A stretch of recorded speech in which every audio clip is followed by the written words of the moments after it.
హైదరాబాద్ బాచ్పల్లిలో అయితే దారుణం చోటు చేసుకుంది. ఒక తల్లి తన కన్న పిల్లల్ని ఇద్దరిని కూడా ఒక బాబు ఏజ్ వచ్చేసి 2.5-3 సంవత్సరాలు. ఇంకొక బాబు ఏజ్ వచ్చేసి 8 నెలలు మాత్రమే. 8 నెలల బాబుని, 2.5 సంవత్సరాల బాబుని ఇద్దరిని కూడా కింద మనకి అండర్ గ్రౌండ్ వాటర్‌ది ట్యాంక్ ఉంటుంది కదా! అందులో పాడేసి తను కూడా దూకి చనిపోవడానికైతే ప్రయత్నం చేసిందనమాట.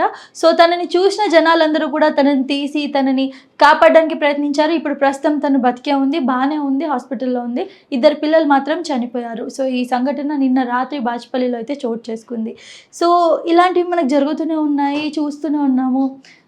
ఆవిడకి ఏమంత బాధొచ్చిందో తను ఇద్దరు కన్న కొడుకులను చంపేసి మరీ చనిపోవడానికి ట్రై చేసిందన్నదైతే మనకి తెలీదు. కానీ ఈ మధ్య కాలంలో ఎలా అయిపోతుంది అంటే చిన్న చిన్న ఇష్యూస్‌కి ప్రాణాలు తీయడమో, లేదా ప్రాణాలు తీసేసుకోవడమో రెండే ఆప్షన్స్‌గా చూస్తున్నారు.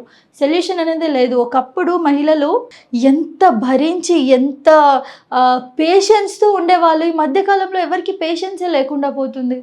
అసలు చిన్న చిన్న వాటికి చంపేస్తున్నారు. పెళ్ళవుతుంది. పెళ్ళైన తర్వాత ఇల్లీగల్ రిలేషన్ ఉంటుంది. భర్తని వదిలేసి ఇంకొకరితో పారిపోవడం, భర్తని చంపేయడం. అసలు రీసెంట్‌గా కూడా కొన్ని మనం చూసాం. ఇద్దరు పిల్లలని విషం వేసి ఫుడ్‌లో చంపేసి లవర్‌తో పారిపోయింది. ఇంకోటి చూసాము నల్గొండ జిల్లాలో బస్ స్టాండ్‌లో చిన్న బాబుని వదిలేసి తన లవర్‌తో వెళ్ళిపోయింది. ఇలాంటివి జరుగుతూనే ఉన్నాయి. ఇది కొంచెం డిఫరెంట్ కేస్. బట్ ఎందుకు మహిళలు చంపడం, చావడం మాత్రమే చూస్తున్నారు? ఇంకా ఈ సొల్యూషన్ ఉండదా? వాళ్ళు పుట్టారు. వాళ్ళకి ఎన్నో ఆశలు. చిన్న చిన్న పిల్లలు ఎంత లైఫ్ ఉంటుంది.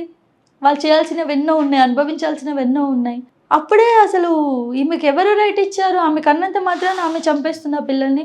అది ఫస్ట్‌గా మనం ఆలోచించవలసిన విషయము. ఇంకోటి ఏంటంటే తను 8 మంత్స్ బాబుని 8 మంత్సే, ఇయర్స్ కూడా కాదు. 8 మంత్స్ బాబుని నీళ్ళల్లో వేసి చంపేసింది అని అంటే తన మెంటల్ హెల్త్ ఎలా ఉంటదో అది కూడా మనం ఆలోచించవలసిన విషయం. ఎందుకంటే అప్పుడప్పుడే డెలివరీ అయిన వాళ్ళకి చాలా డిఫరెంట్ మనం చూస్తూ ఉంటాము. సైకాలజిస్టులు చెప్తూ ఉంటారు. డాక్టర్స్ కూడా చెప్తూ ఉంటారు. ప్రెగ్నెన్సీ అయిన తర్వాత బేబీ డెలివరీ అయ్యాక ఆడవాళ్ళనేది ఒక రకంగా ఫుల్ డ్యామేజ్ అయిపోయి ఉంటారు. చిన్నవి కూడా వాళ్ళకి పెద్దగా కనిపిస్తుంటాయి. దానికి గల కారణం ఏంటి అంటే బేబీ కడుపులో ఉన్నప్పుడల్లా వీళ్ళంతా మంచిగా చూస్తారు. ఆమెను బాగా చేస్తారు. వన్స్ బేబీ కడుపులోంచి బయటకు వచ్చేసాక డెలివరీ అయిపోయాక ఈమెను ఎవరు పట్టించుకోరు. అందరు బాబునే పట్టించుకోరు. పుట్టిన బేబీనే పట్టించుకుంటారు. కానీ ఈవిడ ఇంకా అది ఇరిటేట్ అయిపోయి ఉంటుంది. ఈవిడని ఎవరు పట్టించుకోరు. బాబునే చూస్తారు. ఈవిడ ఎలా పోతే ఏం లేదు. సరిగా లేవలేరు, సరిగా ఉండలేరు, ఎక్కువ పని చేయలేరు. బాడీ వీక్ అయిపోతుంది బ్లడ్ పోవడం వల్ల.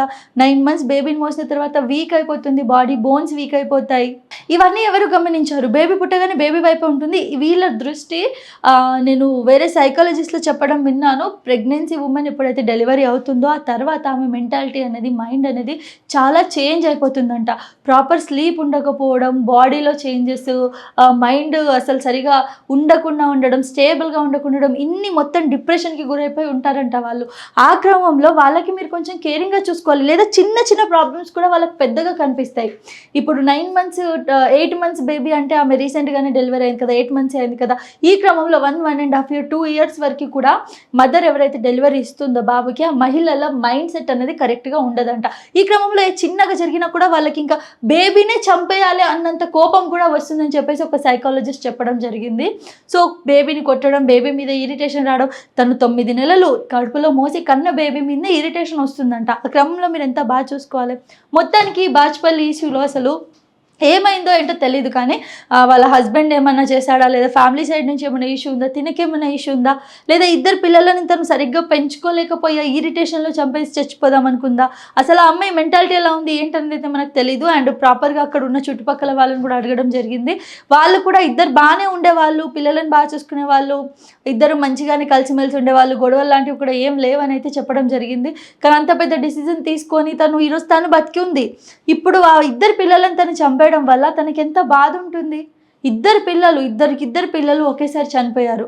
ఆవిడ బతికిపోయింది. బైలక్ అక్కడ ఉన్న వాళ్ళ జనాలు అక్కడ చూసి తనని తీసుకెళ్ళి అందులో కూర్చుంటే తీసుకెళ్ళి హాస్పిటల్ అడ్మిట్ చేశారు. ఇప్పుడు అంతా బాగానే ఉందంటే మరి చనిపోయిన పిల్లల పరిస్థితి? ఆ బాధ జీవితాంతం ఉంటుంది కదా. మీరు ఏదన్నా బాధ వచ్చినా, ఏమన్నా వచ్చినా మీకు కరెక్ట్ సలహా ఇచ్చే వాళ్ళని మీరు చెప్పండి, వాళ్ళకి షేర్ చేసుకోండి.